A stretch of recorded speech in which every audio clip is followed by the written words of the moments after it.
of the Medical Society of the District of Columbia. Welcome to Washington Healthcare on Wednesday, or WOW, MSDC's weekly program devoted to informing and connecting the Washington, D.C. physician community. On this session of WOW, we bring you an important topic of men's health. On average, men pay less attention to our health than the average woman, compared to women who are more likely to drink alcohol and use tobacco, more likely to make risky choices, and more likely not to see our physician regularly.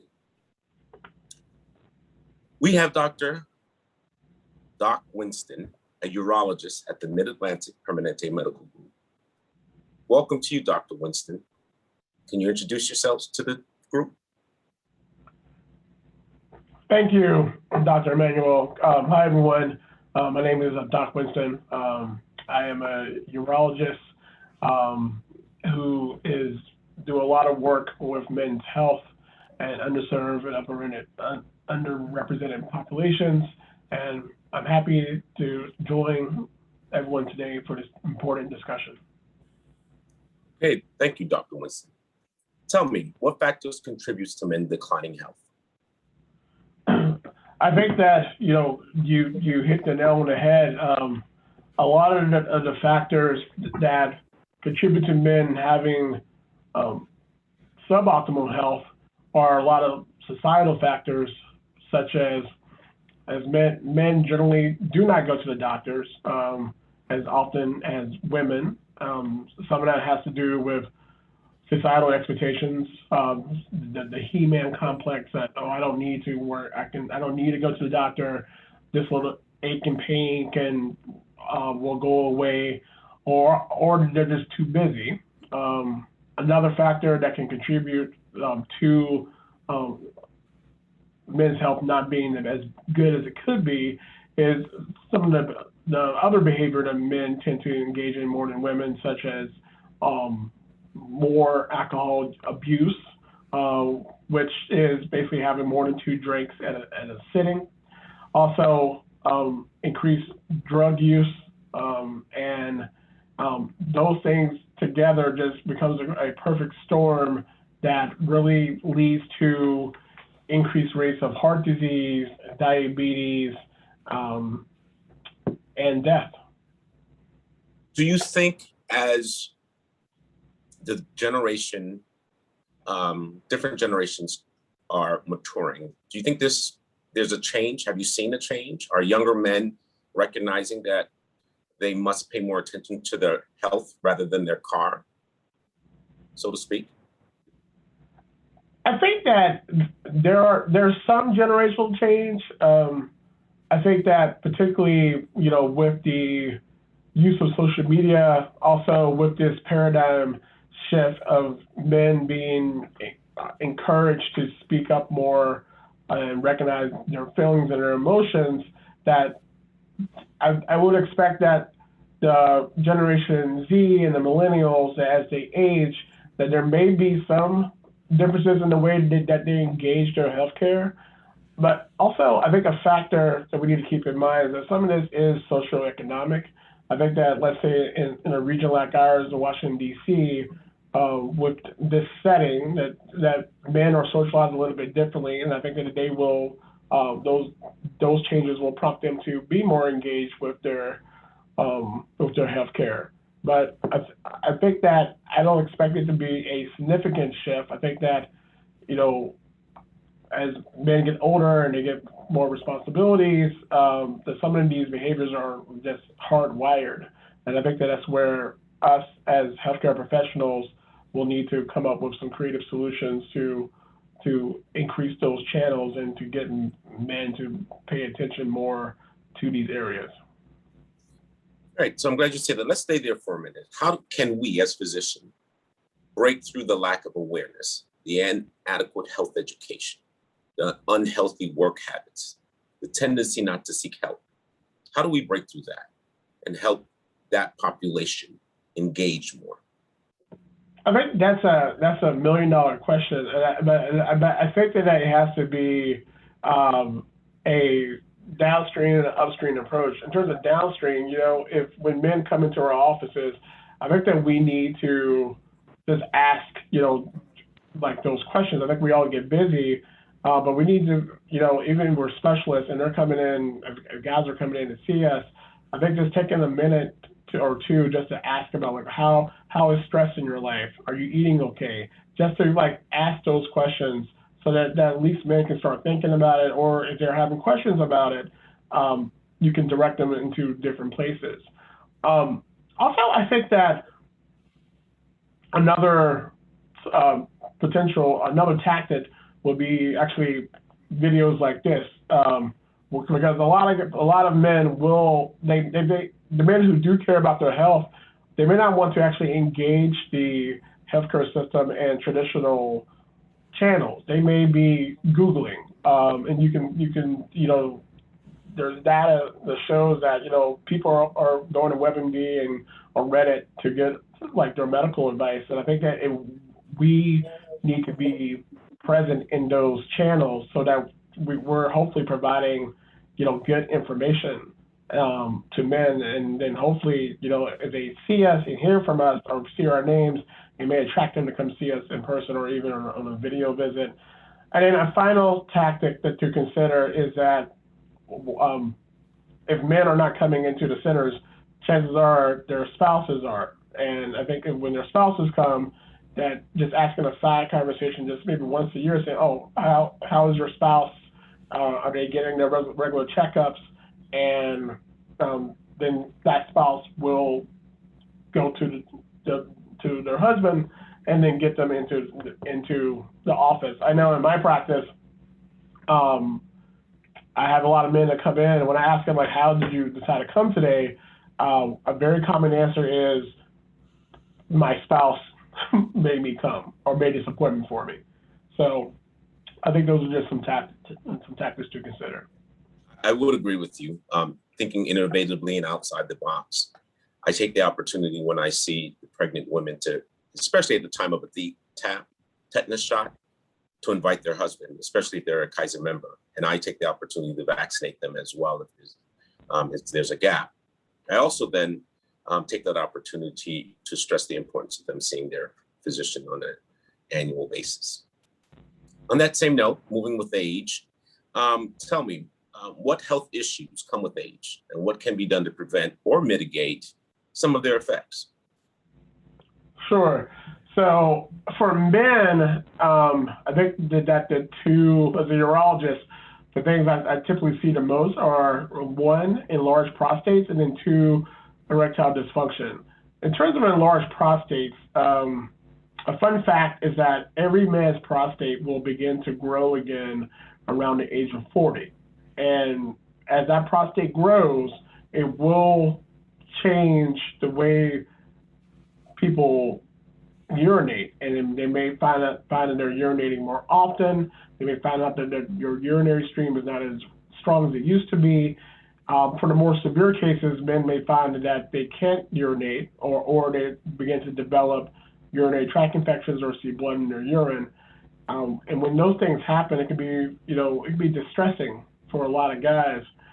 In terms of what to do to prevent this, there's nothing to stop this process from happening. It's like asking, is there a way to keep me from having, gray hair? A lot of this is genetic, but what to keep in mind is that if you get to the point where you're pushing too hard to urinate, if you get to the point where you're getting up multiple times at night, it's probably a good time to see your primary care provider or a urologist, just to kind of, make sure that nothing more serious is going on. Why this is a concern for us is that as the prostate enlarges, if it can quietly begin to block the bladder to the point where the bladder stops working, or worse, it can cause the kidneys to work too hard and can lead to some kidney issues. So I encourage patients and my families and friends that, when you're noticing differences in your urinary stream, at least check in with your doctor to kind of make sure everything is moving okay, and to get to stay on top of it before it become a problem that there's no solution. In addition to enlarged prostate, erectile dysfunction happens as we get older. It is very distressing for most men. When men come to see me about their ED, I ask them, "Do you remember the first time you could not that your function was off?" And most men can remember that time, and it is very devastating and stressful and anxiety provoking when it happens, particularly when it happens again and again. Unlike BPH, there are some natural things that every man can do to basically attenuate erectile dysfunction, and those things are simply the things that you would do that you should be doing to kind of just have this general good health. One is regular exercise, even if it means just walking for 30 minutes most days of the week. That is going to make a difference in your overall health, and particularly your cardiovascular health. Also, keep an eye on your blood pressure and being screened for diabetes. Hypertension and diabetes are the primary culprits for most erectile dysfunction. In fact, I have a lot of men that will come see me for their ED, and while I'm evaluating them, I find that they have hypertension and they're diabetics, and they didn't know, and they get kind of annoyed, like, "Well, doc, I'm here to talk to you about my erections." I'm like, "Well, sir, your erections are married to your blood pressure and to your sugar levels," and so it becomes like this back and forth, and with educating and then helping them to understand that that your what you eat and your physical activity can affect the erections. In addition to those two other factors, stress is also a really big factor with erectile dysfunction. Our body, we all experience stress, but when the body becomes overstressed, that actually makes it more difficult to have erections. So I also encourage men to identify your stress and try to keep it under control. If you're working too much, get some time off. If you and your spouse are having difficulties, you may want to get some couples counseling. But those are like the natural things that can help with erectile dysfunction. Obviously, if those things don't work, we do have plenty of medications that can be of assistance. Thank you. We're in an age, thankfully, that well-being prevention is at the top of most people's forebrain. When it comes to men, and let's take erectile dysfunction first. Once they get to the doctor, we know that there are effects. Some effects are permanent, many can be reversed. How do we prevent these situations? How do we get the word out? How do we get men to pay attention to their erection before it becomes a problem? I think that a strategy that I have found effective in my practice is that when guys come in with their with this condition, I ask them well, what brought you in? And I will tell you that most of the time what brought them in is another man. Not meaning that's someone that they're sleeping with, but a friend, a colleague, someone in their immediate circle had talked about that. Hey, I'm just not getting the results sexually that I used to, and they'll end up, one of their buddies will talk to them about it on the basketball court, in the barbershop, on this golf course, and then one of their buddies will give them one of their little blue pills, and then they come to me wanting to get their pills themselves or further evaluated. So I generally encourage all my male patients, or all my patients, to really talk about your conditions, talk to your family, talk to your friends, because chances are other people are going through the same thing that you're going through. And I think as people, it's nice to know that it's not just raining on your house.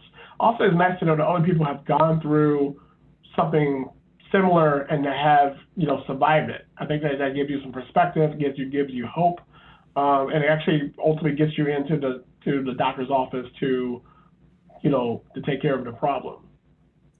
So we are our brother's keeper. So let's move into what you mentioned before, BPH, benign prostatic hypertrophy. Is there screenings for that? There's no, in terms of screening, there's no formal like blood test that needs to be taken. I think the biggest thing is like if you go to the restroom and you feel like that you're the last person to leave when you're urinating, that could be a sign. If you feel like that your urine stream is very slow, that's another sign of an enlarged prostate. If you get to the point where you go like you're having accidents, that's another sign you should come see a urologist. If you ever see blood in your urine, you should definitely go see a urologist or even go to your urgent care setting. But those are really the big things. We occasionally, when you come into the office, what we'll do is have you urinate, and then we will actually use an ultrasound to see how well you empty your bladder, also to see how big the prostate is. Depending on the patient, you may need to get a digital rectal exam. That exam is on its surface is very uncomfortable for a lot of men, but it can be very necessary to save your life. Should primary care physicians regularly perform rectal exams without complaints or signs and symptoms? It's probably not necessary for that to be regularly performed. I mean, if there's specific symptoms such as burning with urination, blood in the urine, pain in that groin area, there may be a prostatitis, which is an inflammation of the prostate. Those sort of symptoms would prompt a digital rectal exam. Yeah. It's interesting because as a gynecologist, I was always trained and taught that a regular annual pelvic exam was necessary to find pathology. But the evidence is showing without complaints, it really doesn't contribute. However, when a woman does have complaints, a pelvic exam can be very beneficial, informative. And I'm hearing that the same with a prostate exam. Let's move into prostate cancer. How do we screen and when do we screen for prostate cancer? That is that's been a very controversial question for a couple of years, and depends on who you ask, you may get different answers. So I'm going to answer. Wait. When you say who do you ask, do you mean the USPS TF or the Urology Association? Who are we speaking about? I'm speaking about the recommendations coming from the urology community versus recommendations coming from the United States Preventive Medicine Task Force. There's a slight divergence on the general recommendations based off of some research. I won't go into the nuts and bolts of that divergence. What I will say is that prostate cancer, outside of skin cancer, is the most prevalent cancer that men experience. 1 out of 8 men will get prostate cancer in their lifetime, and some of those men will die from prostate cancer. And particularly in men who are African Americans, an underserved populations, they tend to experience prostate cancer more often and more severe. So in terms of screening, I think that in general, every man over the age of 45 should at least have a screening PSA to see what their baseline is. And if they don't have any known risk factors for prostate cancer, such as being of African descent, having a family member who's had prostate cancer, and they have regular access to medical care, at that point they can make a decision to get screened every 4 to 6 years after their initial screening. If a patient has had a family member, be it a brother or father, who's had prostate cancer, if they're of African descent, or if they're in an underserved community or doesn't come to the hospital to get medical care very often, those people should consider getting screened every 1 to 2 years. But I think that ultimately it really should be a discussion between the patient and their physician to determine what's going to be the best screening for their situation. Okay, So I understand, and I think many people understand that there's a higher risk in the African American community. Now, when you say underserved community, we're talking about economics, we're talking about deserts. What are we talking about when you say underserved communities? Underserved community are those communities who generally have either decreased resources for basic health care. So that would be some rural areas that would be inner city, southern vulnerable populations such as newly arrived Americans, LGBTQ populations, Native Americans. Those populations tend to have be entering the healthcare infrastructure less often. And then when they do enter, they tend to face a little bit more discrimination than other communities. So for those populations, they should have regular screenings just so that they don't get lost to follow up. Okay. So it's more or less the lack of consistent health care rather than being, for example, well, we do know there are genetics in the African American community, or we're finding out, but the other undeserved population, the foreigner who may not be of African American descent, you're saying is at risk because of access to healthcare. Yeah. Okay. Well, let's move then into lifestyle habits. What are the most common lifestyle habits contributing to the declining men's health? So it's those things that we discussed about earlier. Not going to the doctor, not getting regular exercise, alcohol and drug abuse, and then just high stress levels. All that becomes a perfect storm that can just compromise erectile function. It can cause stress on your bladder, cause you to urinate more, and also it can just lead to hypertension, diabetes.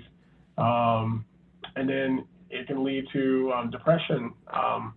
While women typically experience more depression than men, men, if their depression get bad enough, will be more likely to die by suicide, which we know depression is a road to that. So it's very important that men take take ownership of their stress, and if they're feeling anxious or they're feeling depressed, that's something that shouldn't be overlooked. They should reach out, talk to a friend, or talk to a behavioral health professional.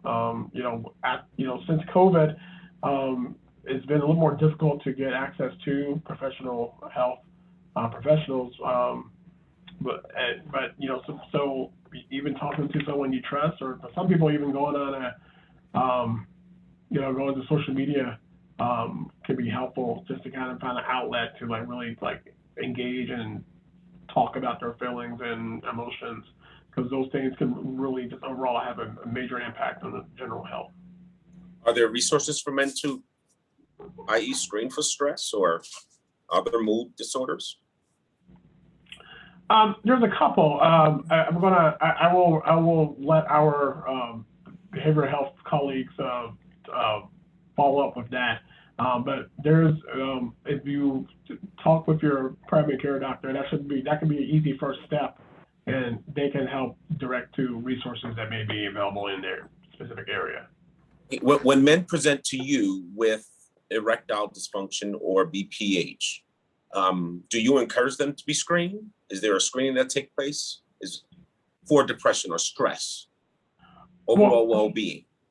Well, I generally, when they present to me with any of those problems, I definitely do just ask basic questions. It's not that sophisticated. I ask how's life going? Are you feeling stressed? Are you feeling happy? Are you sad? Are you doing things that you like?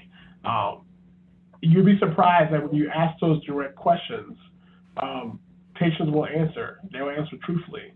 And that to me becomes that then directs the conversation into whether I feel like I can take care of them with just basic support, or if I need to direct them to one of my behavioral health colleagues. Well, so let's stay there for a while because I know there's traditional healthcare, and as a specialist, you can be a little tunnel vision.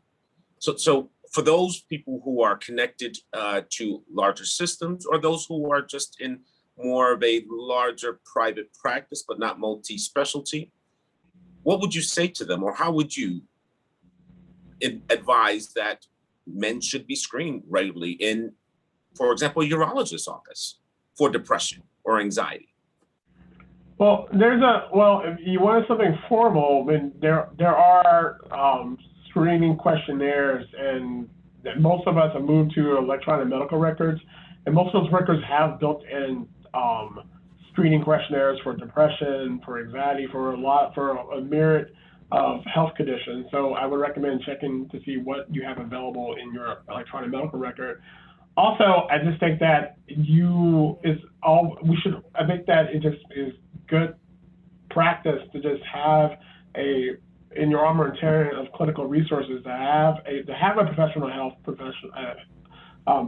professional in your circle, so that when you have a patient that you identify may be depressed, may have anxiety, may have something that they can benefit from their sources, that you have someone you can refer to. And also, I would encourage that, behavioral health professionals, that, you should have, you should have a good referral base of not just primary care doctors, but also the specialists, of surgeons, because we see those patients, particularly when I'm dealing with cancer. That is very, that can raise a lot of anxiety and depression, and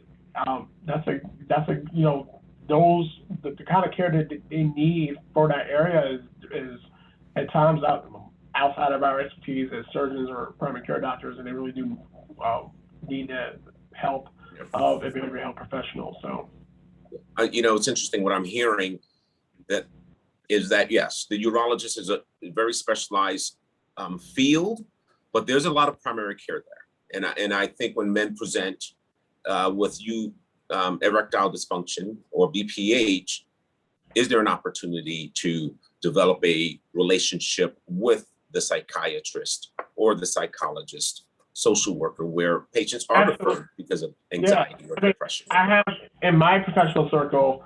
I have a psychologist and psychiatrist that I have worked with for my cancer patients, for my sexual dysfunction patients.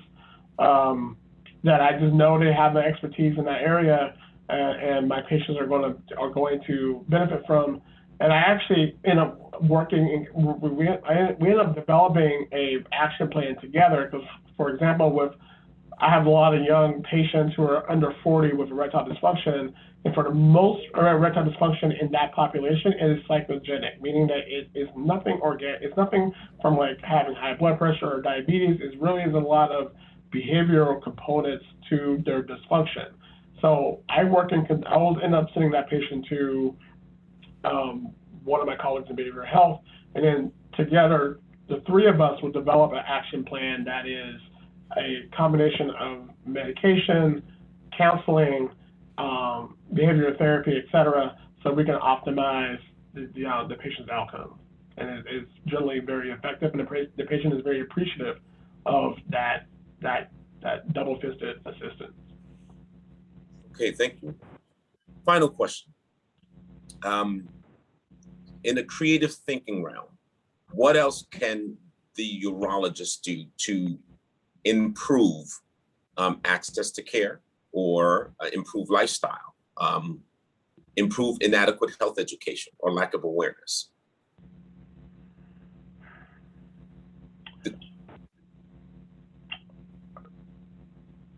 I think that a great opportunity is that, after COVID-19, we have really engaged with the technology, with telemedicine, and I think that unfortunately or unfortunately, people are living a large portion of their lives on this media, and I think that when I look out in the community, that a lot of my colleagues are still kind of playing catch up in that aspect, and I think that that's a low hanging fruit. to approach. I understand there may be some cost barriers that's there, but I think that this having an online presence, either with a website, either with I hate to say this, even at TikTok, or just even like posting videos similar to what we're doing. I think that people, I think that is an important avenue that people are using to engage in healthcare, and I can imagine that as Generation Z and the millennials get older and begin to have those medical conditions, have more medical conditions, that they're going to use this medium for a lot of their healthcare, whether we like it or not. And I think that we set ourselves up to be the most effective agents for our patients when we try to be present and have some presence in most of these channels. Yeah. Meeting them where they are, I would agree with you. It will take some thinking outside the box. Do you have any final words for our audience? I think that in general, I'm happy that there's a June. The June is Men's Health, but I think that we should have every month. We should think about our general health, and we should, make sure we have to get regular doctor appointments. Make sure we're taking care of ourselves, and also make sure we're taking care of the men in our lives. A lot of us, we see fathers and friends who just are not taking care of themselves. And I think a simple asking, like, when the last time you went to the doctor, would go a long way, coming from someone that they know cares about them. Well, thank you again. We are our brother's keeper. Thank you for taking time out of your busy schedule, Dr. Winston. We really enjoyed this conversation that I'm having with you. We hope that you have enjoyed the support discussion as well. For more information, please visit msdc.org and look under for physician. Also, for more information on our WOW series, visit msdc.org/WHOW. Again, thank you, Dr. Winston. Enjoy your day. Thank you. Okay, PF. Thank you.